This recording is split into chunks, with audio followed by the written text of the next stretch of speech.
Tonight, former President Trump speaking out for the first time since that $83 million judgment against him. His rally late today, slamming the decision on social media, vowing to fight it. His rivals weighing in. Will his accuser, E. Jean Carroll, see any of that money? Boeing 737 MAX 9s back in the air. The airline executive who sat next to the door plug and the passengers who didn't know they were on the same type of plane. I would have asked to change to another flight.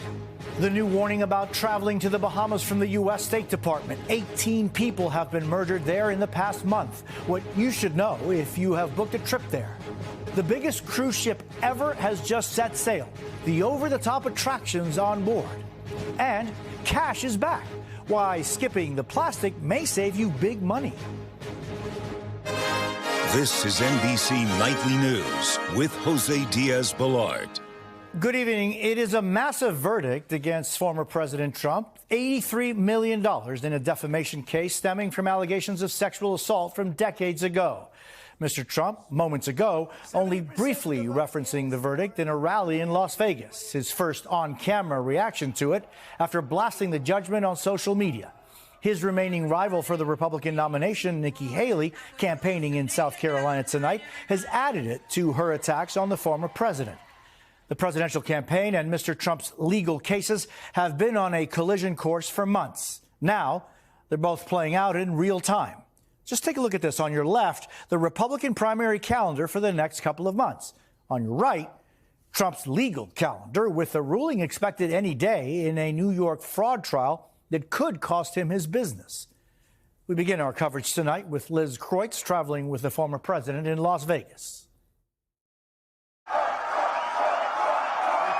Tonight, former President Donald Trump out of the courtroom and back on the campaign trail. I'm the victim of it, but that's okay.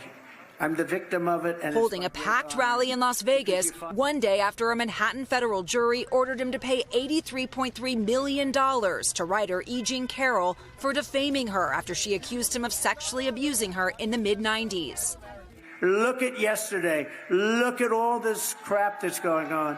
But we keep marching forward. Trump has vowed to appeal, calling the decision absolutely ridiculous and the case a witch hunt. Carroll said the jury's verdict was a great victory for every woman who stands up when she's been knocked down, but still unclear just when she could see any of the $83 million awarded to her. Given what appears to be Trump's limited chances to win on appeal, at some point, E. Jean Carroll will most likely see that money, and likely all of it. The problem is the time frame, so it might be years from now. Thank you. Also remaining to be seen if Trump will pay any political price. His sole remaining rival for the GOP nomination, Nikki Haley, campaigning in South Carolina tonight. All that time that he's spending in a courtroom defending himself, he's not fighting for the American people. But back in Nevada at the Trump rally. Do you think any of this is going to move voters in the general election in any way? It will bring more to him. I just think the whole thing was, a sham, obviously. It was, a witch hunt. Liz Kreutz is in Las Vegas. Liz, Vice President Harris is also campaigning in Nevada tonight. Yeah, Jose, that's right. She's also here in Vegas, just a mile away. And even though the primary season is just getting started, it feels like we're already shifting to the general, with both the Biden and Trump campaigns fighting to win this critical swing state. Jose? Liz Kreutz in Las Vegas. Thank you. Today, another airline cleared the 737 MAX 9 for takeoff. It's the fleet's first weekend back in the sky since the FAA grounded them after that terrifying mid-air incident earlier this month. Steve Patterson tonight with how passengers feel about being back on board. Tonight, the big push to get the MAX 9 back in the friendly skies, now in full flight. Passengers landing on last night's flight from Vegas to Portland caught off guard. When I saw the seat card that it was a 737 MAX 9, and I thought, oh, okay, we're flying again, and I didn't think too much about it, actually. Alaska putting them back in the air 3 weeks after that door plug on Flight 1282 blew out over Portland, with some passengers showing apprehension. I would have asked to change to another flight. I think they should have told us at least. Alaska showing what they say are completed rigorous inspections to its 737 MAX 9, deeming each plane as airworthy. The airline showing its confidence by seating its own COO next to the plane's door plug on the first flight back in service. But we're going to put a higher bar for Boeing, and we're going to hold their feet to the fire in terms of aircraft delivery and quality. Boeing's company culture and safety standards called into question, the NTSB and FAA investigating what went wrong, while several passengers have filed suit. Thursday, Boeing stopped all 737 MAX production to focus on quality control. In a message to employees, the company's CEO saying our long-term focus is on improving our quality so that we can regain the confidence of our customers. We own these issues and we'll make them right. All of this as more passengers put their trust and their lives in vows to maintain sky-high expectations. Steve, how quickly can we expect a full return for this model? Jose, Alaska expects to have each one of its 65 planes in service by next week. Meanwhile, United's first MAX 9 landed tonight. Jose? Steve Patterson in Los Angeles. Thank you. We have a new travel alert tonight about the Bahamas. The U.S. State Department is now warning tourists about a rash of murders and violence in a place known for some of the most breathtakingly beautiful beaches in the world. Marisa Parra has the latest. A new warning for Americans looking to trade the white of winter for the white sands of the Bahamas. A dramatic spike in crime has prompted the U.S. State Department to raise their travel advisory from level 1 to level 2, recommending visitors exercise increased caution. The U.S. Embassy in the Bahamas says there have been 18 murders in the capital of Nassau within the first few weeks of 2024, some in broad daylight, with retaliatory gang violence as the primary motive. There's always been an existing gang culture in the Bahamas and other Caribbean nations. But what's really noteworthy here is it's spilled over into the streets and is now affecting tourists. The Bahamian Prime Minister this week announcing a crackdown on crime. The persistent cycle of violence and crime has been a dark cloud over our nation. U.S. officials warning in Friday's advisory that violent crimes such as burglaries, armed robberies, and sexual assaults occur in both tourist and non-tourist areas. And all of this days after the department reissued their Level 3 Reconsider Travel Advisory further south in the Caribbean in Jamaica. So what's the best advice if you're planning a trip there? That does not mean you should call off your trip, but rather you should focus on the precautions. For travelers, the State Department recommends don't answer the door unless you know who it is. Do not physically resist a robbery attempt. Enroll in the Smart Traveler Enrollment Program for emergency alerts. And even in paradise, always have a safety plan. Marisa Parra, NBC News. President Biden is in South Carolina tonight. One of the president's challenges in that state, and one he really faces across the country, is a major drop in support among black voters. What's driving this shift? Aaron Gilchrist is talking to voters in South Carolina. Tonight, President Biden back in South Carolina. I heard about this place. His first stop, a black-owned barbershop in downtown Columbia, in re-election mode with his focus on young and black voters whose support has been slipping. With the Palestinian-Israel war going on, I think my view personally has shifted on Biden. Gen Z, we want to see things getting done and not just hearing about pro-America, pro-freedom, and pro-democracy. How's that better? 16-term Congressman Jim Clyburn leading the charge for Biden here, just as he did 4 years ago. There's no better way for good people to break their silence than to march to the ballot boxes. An NBC News survey in November showed 61% of black voters would choose Biden over a Republican. In 2020, NBC News exit polls showed Biden won 87% of the black vote. What does he need to do to make people feel like he's done a good job? I think he's done a good job, and that's what we've got to do, is get people to see that. Clyburn again making the case for Biden in a state where Clyburn is revered, a leading voice in black communities for decades. He calls himself President Biden's validator. That's what we've got to do between now and November. Tell people what it is that we've done. Tell them what the rescue plan is all about. Tell them what the infrastructure bill is all about. The campaign also taking that message to young voters with college visits, social media posts, and radio spots. University of South Carolina junior Kyle Brantley supports Biden, but says students want a more visible seat at the table. When the campaign understands that and realizes that now, and especially moving forward, they'll be able to connect more with the youth voting bloc. The foundation is already there, and Now we just have to get them reelected so that they can continue the work. Aaron, making South Carolina the first official Democratic primary was also a nod to black voters.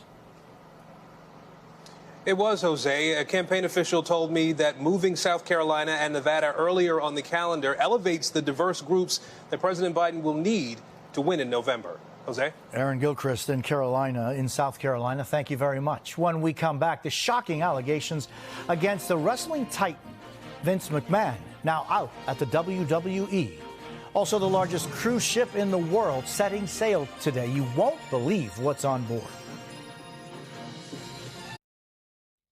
The world's largest cruise ship set sail today for an historic voyage. This is the massive Royal Caribbean new Icon of the Seas. It's almost as long as the height of the Empire State Building. And get this, the ship can carry more than 7,000 passengers. It even has its own water park and ice skating arena. By the way, the cost to build it, $2 billion. And now to a story that's impacting your budget. Paying with cash has become a dividing line in a digital age when so many shoppers are using credit cards and apps. But now, cash is making a comeback, with some sellers offering deep discounts. Christine Romans explains.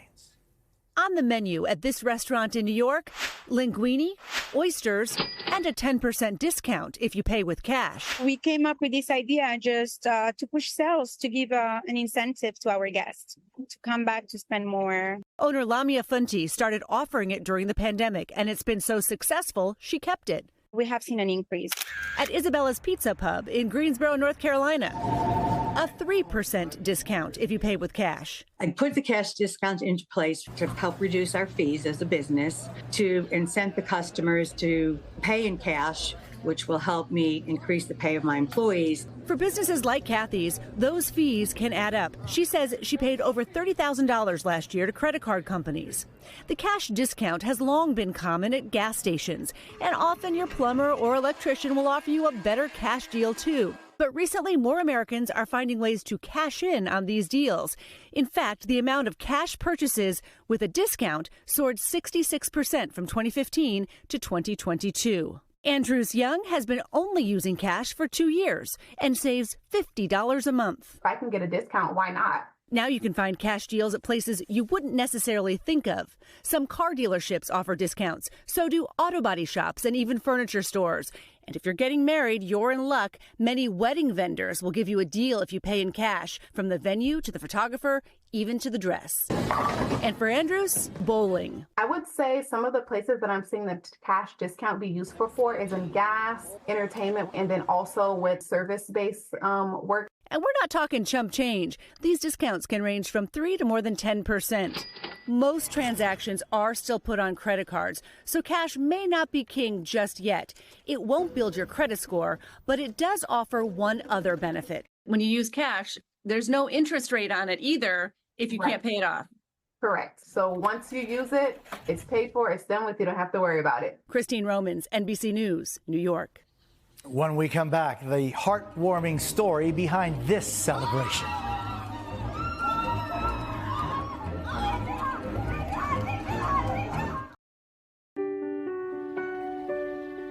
There's good news tonight. You know, so often good news doesn't get as much attention as the bad. So every Saturday we highlight the many people who spread joy and love. These are just some of those stories this week. This is what love looks like.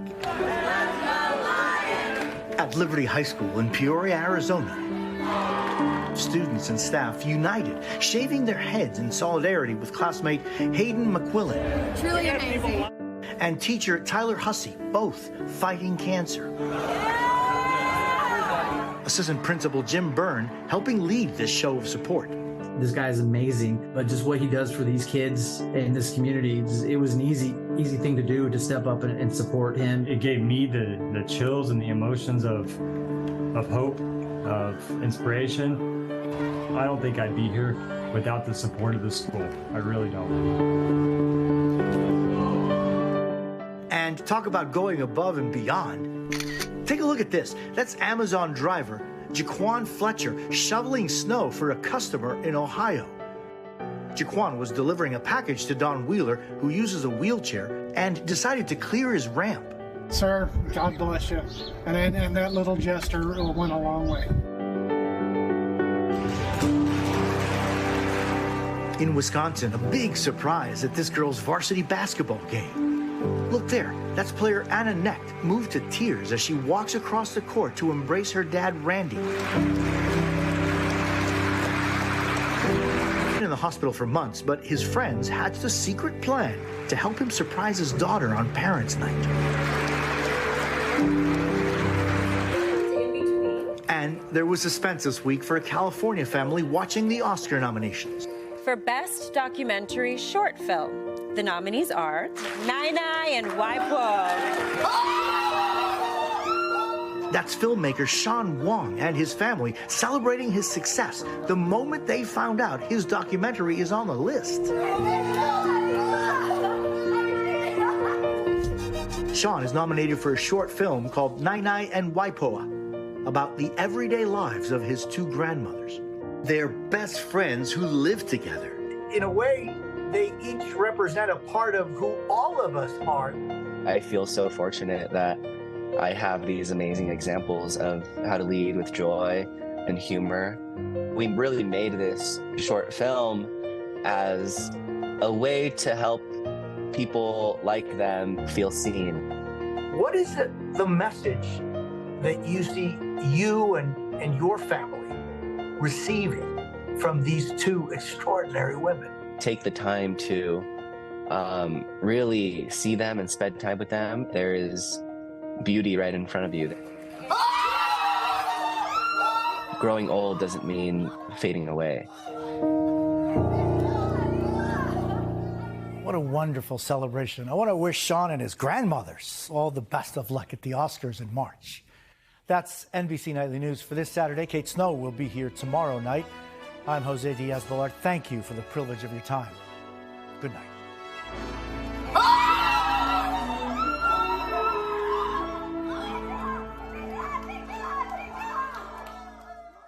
Thanks for watching. Stay updated about breaking news and top stories on the NBC News app or follow us on social media.